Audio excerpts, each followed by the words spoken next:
got to talk about Wendy Williams and her brother Tommy. Now, I got to tell you guys this. I do have Tommy's phone number, okay? And if he wants to reach out and have a discussion about this on the channel, we can reach out. Because I, in my honest opinion, I see things differently than him. But this is a man that's grieving, so let me just explain it, all right? To the far right, you got Wendy Williams. In the middle is their sister, Wanda, and she's an attorney. And then to the left is Tommy. Now, Tommy lives down there in South Florida, and he's a trainer, but now he's trying to get into, like, the podcasting thing, and he has his own YouTube channel. And he was on his YouTube channel, and he talks about Wendy a lot, but that is his sister, and he expresses himself. Now, I'm going to say this. To see Tommy throw out, pour his heart out to a bunch of strangers to tell some of the intimate details of this family business.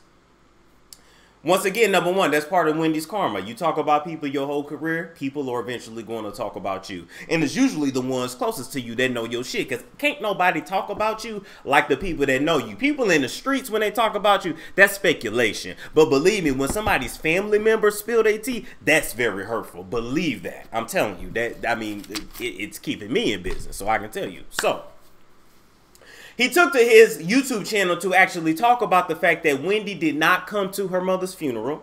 Her mother died, I believe, a couple months ago now at this point from COVID-19 complications. We've seen Wendy's parents many times at the show. She's talked about them many times over the years. And so there is no doubt in my mind that Wendy Williams loves her mother. There is no doubt in my mind that she misses her mother every day. However, Wendy chose not to come to the funeral, and the brother, who is Tommy, he took that personally. All right, Wendy has not really, according to him, really been around to check on their father, who is still alive now, and you know, on his own without his wife after 60-something years of marriage. I mean, how would you be as a person if your spouse died? You've been with them for 60 years, and now you're alone. Like, you know, usually I hate. Y'all know how the saying go. I'm not even gonna speak it, but y'all know how the saying go. When one couple die, one part die, you know. Okay, so Wendy allegedly has not really been around to check on her father, wasn't there for support for her siblings and her father at the funeral, and just chose to move on with her life. Now, I'm going to play you some of his audio. We're going to hear his side of the story, and then I'm going to tell y'all what I think. I'm going to tell y'all what I think, because I see it a little bit differently than most people. I see it a little bit differently. All right, we sick of hearing from you, Bow Wow. All right. I really miss my mother.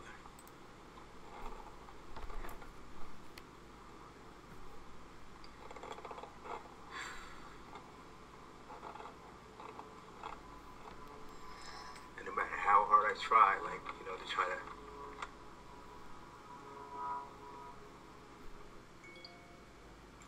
to push through and hold myself up and create the Tommy Cats and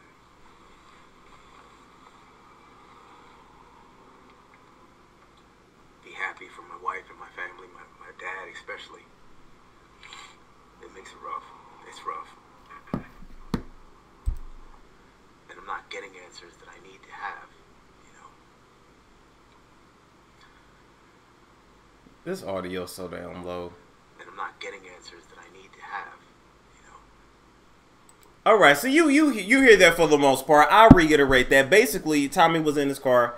He was upset. He was crying because he wants to know how Wendy can't just move on with her life like nothing ever happened after her mom passed. How can Wendy just go back to her show? How can Wendy not come by to check on the dad? How can Wendy not really call him to check on him? Because there's no way that Wendy is calling on her brother and sister and checking on them, or at least her brother, and he's talking the way he is on YouTube. There's just no way. You know, Tommy also goes on in that video to say that, well, Kevin Hunter came to the funeral and paid his respects, but Wendy didn't. And Kevin Hunter should have come because that was his mother-in-law for many years. That's the least he could have done, especially after, you know, publicly embarrassing her daughter. That's the least that man could have done, okay? Wasn't for Wendy, where would Kevin be? Pimping somebody else. Anyway. So Tommy was just very, very hurt about this. And in my opinion, even though Tommy is entitled to his feelings and he is entitled to process it the way that he needs to, in my opinion, he has absolutely no right to judge Wendy for not attending her mother's funeral. Funerals, first of all, are for the living. They're not even for the dead. Because the dead can't hear you. And the dead ain't there. I don't know if y'all know this, and I know everybody's spirituality beliefs are different, but once a person dies, the spirit leaves the body. So all of the hoopla, the ceremonies, the charade, the ritual you're doing of burying the body, of celebrating their life, all of that is really for you to help you heal and process. Most importantly, funerals are a business, but don't even get me on that whole... Don't even get me on that rabbit hole of churches and how they're a business, funerals, how they're a business, weddings and how they're a business. Because, you know, you don't have to have a wedding to get married. I don't know if y'all knew that, but you don't, right? Okay, so all of the hoopla that you see, people hollering, crying out, falling out, the food that you eat afterwards. And I never understood that either, because you will have somebody in the casket who died from high blood pressure. You lower their ass in the ground. Then you go to the basement of the church and eat fried chicken, macaroni and cheese, collard greens with hog mugs. And like, it just makes no sense. But whatever makes you happier, right? You know, and then you got the uncles that go out to the back of the church, that go further out back behind a tree and smoke their weed and drink their 40s. That's just how it goes down. But this is absolutely Wendy's decision. It was Wendy's decision to go to her mother's funeral or not. Everybody cannot handle funerals. Everybody don't want to remember their loved one being in a pine box. That's not how people want to remember their loved ones. Some people feel like they would rather just remember the good times, rather the memories. You know, last time they saw that person, they were in good spirits. They were alive. They were healthy. I don't want to remember them like that. And maybe Wendy just can't process it. We also have to keep in account that Wendy's life over the last 18 to 24 months has really been one big tragedy, okay? It's really been one big slap in the face from karma. Her husband had been cheating on her the whole time, but not only did her husband get another woman pregnant, she done lost her boyfriend in the process, had her own mental breakdowns in the process, allegedly went to rehab. Maybe she did, maybe she didn't. It was a whole bunch of cover-ups, but my whole point is, between seeing her fall out on television, which was, she gonna tell you in the movie what... Okay, I know what the fallout really was. I'm not going to say. I'm going to tell you if they tell the truth in the movie or not. If they don't tell the truth in the movie, then I'm going to tell you what it really was. But I feel like it's pretty obvious because all that stuff about she overheated, her studio was literally kept cold. She keep her studio cold. Rachel Ray keep her studio cold too. Tyra Banks used to keep her studio cold too. That's how you keep people awake. That's why sometimes it'll be summertime and you look in the audience of a show and they got on jackets. They keep it cold to keep you awake. Lifetime, I'm going to see if you keep it real or not. But between falling out, between losing her husband, between her son leaving the nest and going home, so now she's an having empty nest syndrome, between then moving from your glamorous home to a condo, to watching your ex-husband have a baby by another woman and everybody talk about it, and you still have to put on a face to get in front of a camera to do the hot topics and entertain, because at this point this is all you have.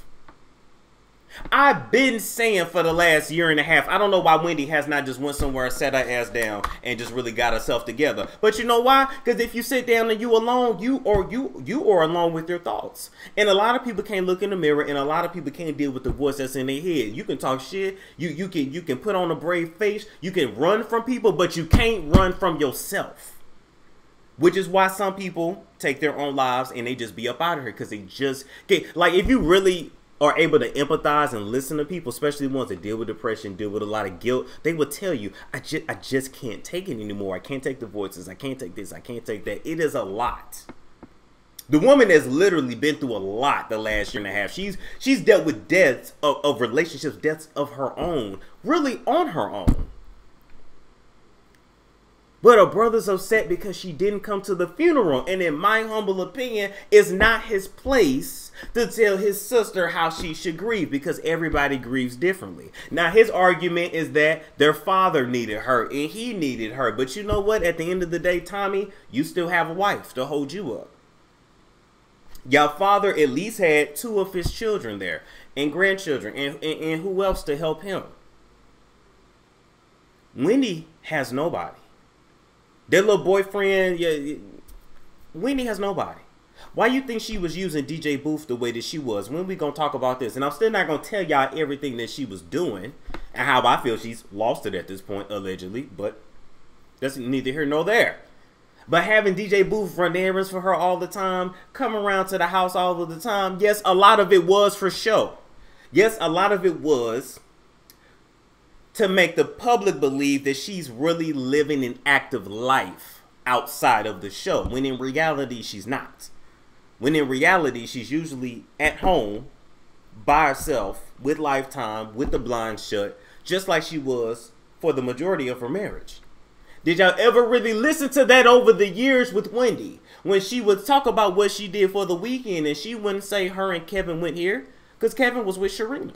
She wouldn't say she did X, Y, and Z. Oh, I was at home and I watched Lifetime all weekend. I was at home and I watched the rerun of Sex and the City all weekend. I like to stay home in my room, blinds closed. She was telling y'all without telling y'all. The woman has already been lonely for a long time. She's been going through it for a long time.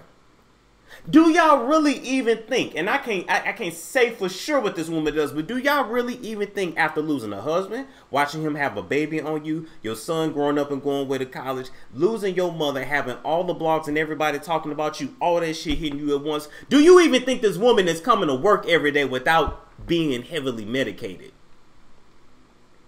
The woman was just in the mental hospital, what, 6 months ago? And you or a year ago, and you think she's even able to work and process everything with a sober mind? I don't even believe that. And I'm not saying she's doing crack, but I'm pretty sure she got doctors to give her something for, I don't know, anxiety, or even probably even something for her to actually sleep. I understand that hurt people, and right now Tommy is very hurt. And even if he calls me, we can have the conversation. I wasn't going to bother him about this because it wasn't that important. But in my opinion, he needs to grieve the way that he's grieving, which is why he's venting to social media and YouTube and whomever else. Wendy is going to grieve the way that she grieves, which is by moving on with her life and doing what she has done all her life, which is work. Because the true love of Wendy's life is her work. It's the one thing that honestly hasn't betrayed her. Well, her son, of course, but still.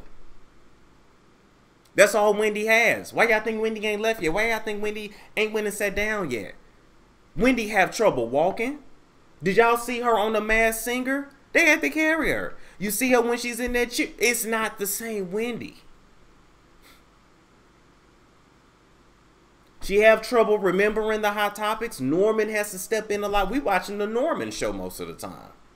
Hey, Norman.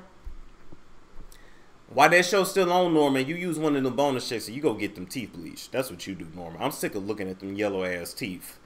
Ain't no way I'm finna be on TV with no yellow ass teeth. Get them teeth bleached. Or buy some new ones, damn it. I'm just saying. The woman been through hell. Why does her brother not understand that this is probably one of the things to see her mother in that pine box that might have took her over the edge? That might have actually took her over the edge. I don't see why people can't understand that. Let me see what y'all saying in here. I'm not getting answers that I need to have. All right. I'm not getting it. Let me see what y'all got to say. I don't understand why people don't get that. I feel so bad for this lady. I do too.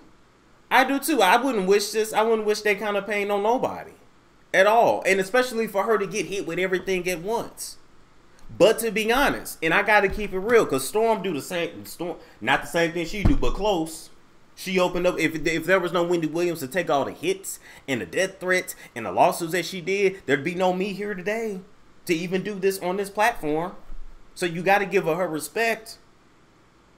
But how did Whitney Houston feel over the years when Whitney called her a crackhead every day at noon? Because that was a running joke. That's why Whitney called in finally. First of all, Whitney and Robin was going to whoop Wendy's ass. There was a few people that wanted to beat up Wendy. Angie Martinez, but I believe Angie got held back. She didn't even get to Wendy. Robin and Whitney were going to do it.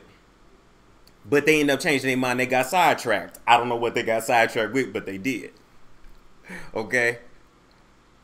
How do you think Whitney Houston felt dealing with what she was dealing with, and you got somebody else who also did drugs calling you a crackhead? How do you think Judge Mathis felt when Wendy kept insinuating that his wife was a lesbian and that they had threesomes and that they were swingers and they had an open relationship. I'm just saying. Whatever you put out there, it comes back. And so you just have to make peace with that. But that doesn't mean I wish that on her at all. But we gotta be honest. But Whitney called and got her together. Judge Mathis got her together. Look how Charlemagne was done. That wasn't right. Why? Because he introduced Sharina to wax? Kevin, Wendy was your wife. How do you get mad when your side hoe was introduced to another dude? There's no fidelity with side chicks. It's already an infidelity type of infidelist relationship. Charlemagne needed Wendy and Kevin. He used to live in a condo. He needed them. He didn't have shit. And to wake up one day and to think that a woman that got your back, that you sit next to every day, who then taught you pretty much everything you know, that then gave you this game, and one day their relationship's just done. No explanation, no nothing. How do you think he felt? Now, thank God he was intelligent and strong enough to pick himself up and move on. But what if he didn't? What if he didn't? Well, honestly, he'd be one of these people today we see exposing folks, honestly. Because a lot of them are only exposing because they didn't make it to where they thought they should have been.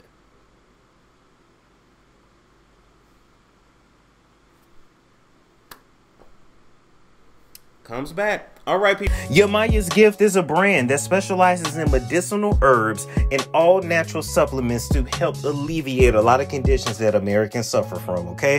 Now, Yamaya's Gift got products to help you with that hypertension, to help speed up that weight loss, get rid of them fibroids, as well as help alleviate the symptoms of that diabetes. Oh, yeah, that sugar is real bad. So now with Yamaya's Gift, you get a lot of gifts, but the best gift that anyone could ever give you is the ability to heal thyself from the inside out with products like elderberry syrup to help keep that immunity in check, because we all fighting Miss Rona. We all trying to windmill her ass up out of our lives. But one of my personal favorites, as a matter of fact, two of my personal favorite products with Yamaya's Gift is the all-natural honey and the tea that's for men. And the reason why I like those products is because if you are somebody with a low sex drive, if you need a boost in the bedroom, and if you are ready to get Brian Pumpered, Lexington Steeled all night long, then just put some of that in your man's cup and you will be on your way to a happier, healthy marriage, all right? Now, place your orders today, whether you need your immunity taken care of, you're trying to lose some weight, you're trying to get rid of that sugar, the diabetes, or you're just trying to bust a nut, okay?